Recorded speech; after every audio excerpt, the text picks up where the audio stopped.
Well, shooters and reloaders out there, Fortune Cookie 45 LC coming to you from the hot lead zone. And you see what we have here.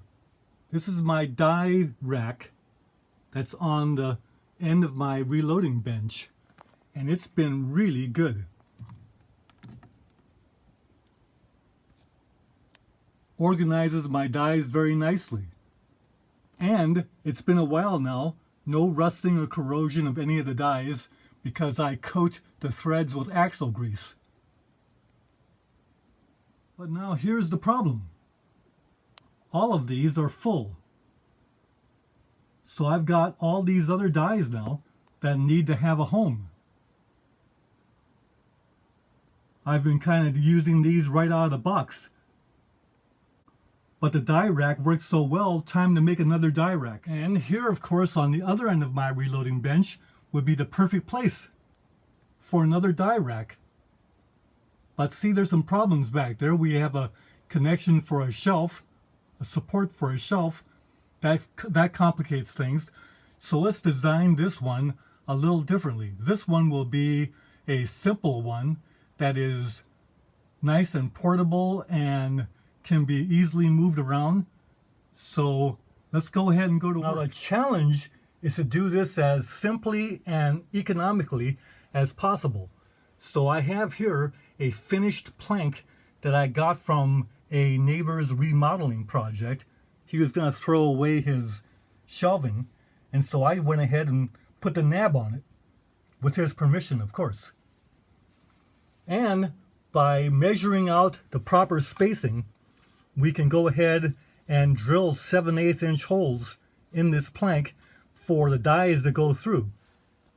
And see, I've already started.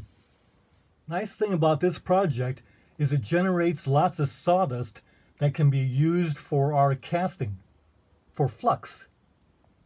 How good is that? Now the Ryobi drill press makes this job easy. I got this from Home Depot for like $120.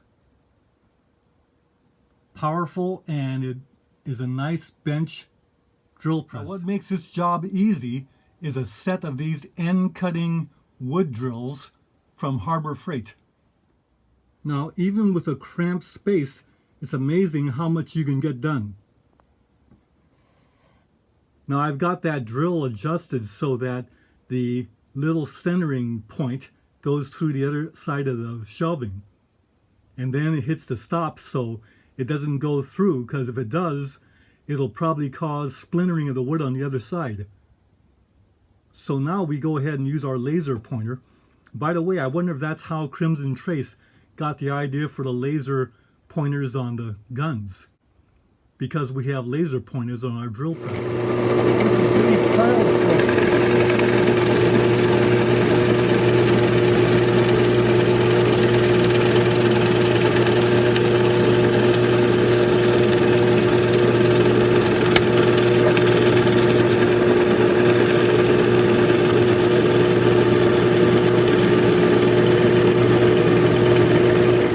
If you drill all the way through in one stroke, you'll cause splintering of the wood on the other side. But if you just let the point go through and then take the point from this side and drill through, get the plug out, you'll have a clean cut. So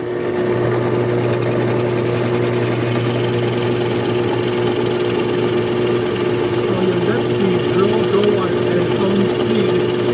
You don't force it.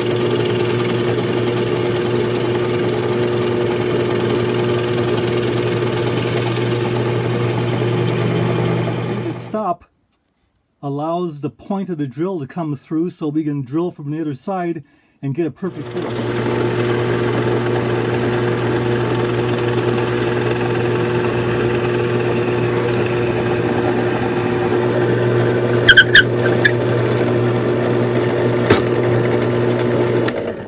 So shooters and reloaders, we clean that up more or less.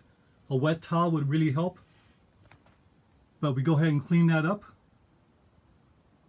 And here is the result of our work. Those holes are nicely through, and the only bad damage was already on the plank, like there toward the end. Now let's go ahead and set this up. We're just going to use those Lee Sizer containers to support the die rack, and because the containers are like cups, they'll let dies go through there. Should be fine. But there you go, success. And now I'll have fun organizing a lot of dies. See you next video. Bye for now.